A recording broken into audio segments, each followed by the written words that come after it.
Hello everybody, welcome back to the channel. Anyway, bringing you a Clearlake fishing report for the end of August, and I'm not going to show you guys the water here in the Keys today. Just for the main reason, it's just really not a good representation of what you're going to find on the lake right now. It's just really green in here, and the rest of the lake. I mean, I've been down and I spent a lot of time in the Narrows. I've been down in the Redbud Arm, and of course, I spend a ton of time in the Rattlesnake Arm because it's my backyard. But I've also been up past Henderson and up towards that area. And I'm going to guess probably the average water clarity that I'm finding is about 1.5 feet. I'm finding surprisingly nice water for this time of year. It's we had a little cool off period, and I think that helped. The water temperatures have dropped like 10 degrees. It just always amazes me at how quickly the water temps can change up here. But right now, where we're starting out, if you get out first thing in the morning, you're going to be in the mid 70s, and towards the end of the day, depending on the day, we've been having some overcast. It's really kind of hard to predict up here. Some days are overcast, and if there's a fire anywhere near, the smoke works as overcast also, and that makes a big difference in the bite up here. But there's been a lot of overcast days, so the water is cooling down, and the water level has remained consistently dropping about 3 to 4 inches a week. So that still remains to be the case. But as far as the fishing's going, for me, the fishing has improved. I've not in my backyard. Let's just go ahead and get that out of the way. It was really windy one evening, so I wasn't able to run to my schools that I have located over in the Narrows and around that area. But so I just concentrated on the Keys again, and I've got so much history in the Keys. I just can't get the frog bite in August in the Keys out of my head, so I have to go out and try it ever so often and just really push that bite. And it just blows my mind as beautifully as things are set up. I mean, we've got grass, we've got trees. I mean, just everything is just set up so beautiful in here. And what another thing that's blowing my mind is right at sunset, right before it gets too dark to really cast effectively, the Keys come to life. It literally looks like it's raining. There's so much bait in here. And I frog fished for 3 hours.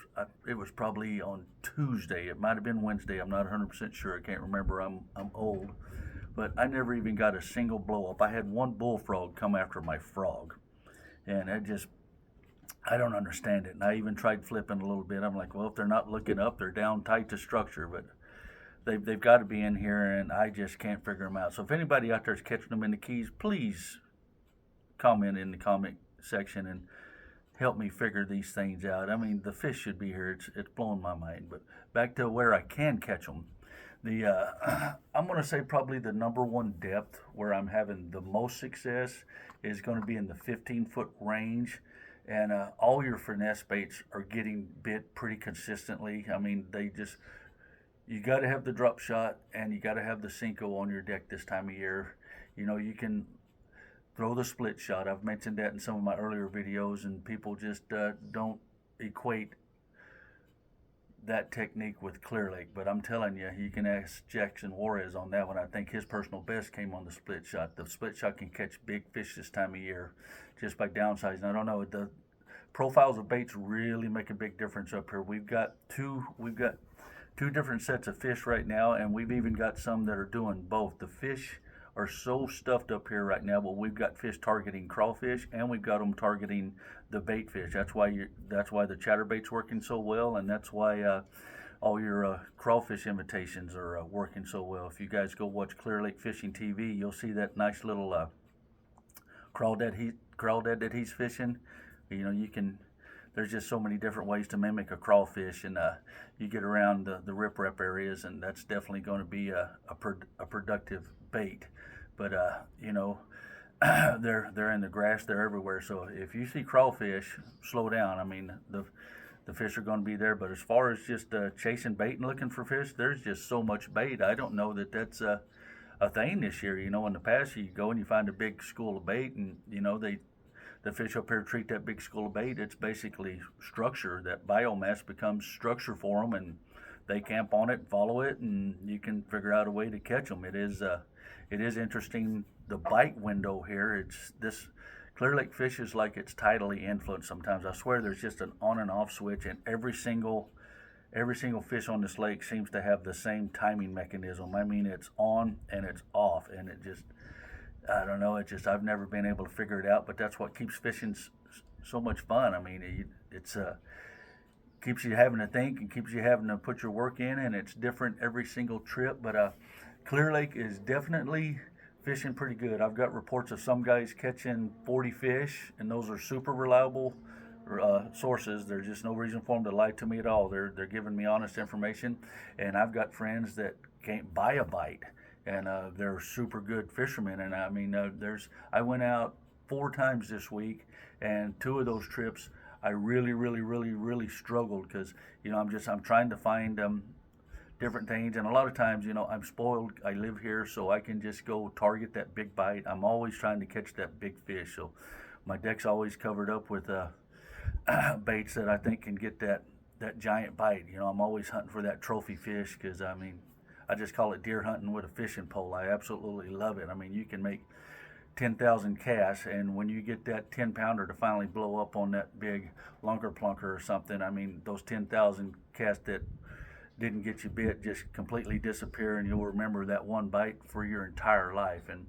that's, like I say, that's, you know, like Ross from Clear Lake Guide Service says, I mean, just that's the beauty of this lake. You truly have an opportunity to catch the fish of a lifetime with every single cast up here. So I mean, Labor Day weekend's coming up, so I would imagine that there's probably going to start being a lot more traffic up here. So I mean, with that in mind, I just like to tell people, you know, I say it all the time, just treat people the way you want to be treated. But I mean, for some reason, when we get in these bass boats, our mindset seems to change, and we get a little too aggressive. Just when you're out here on this bass boat, when you bump into another bass fisherman, just try to make your next best friend. Don't try to make your next enemy. You know, just be nice. You know, share information. We're all up here for the same purpose. It's we're all trying to have fun, and right now I think it is a good time to bring your kids up and fish. But like I say, it remains the same as my last report. You got to put your time in. You got to make the rounds. You got to locate a couple schools and just rotate in between them. But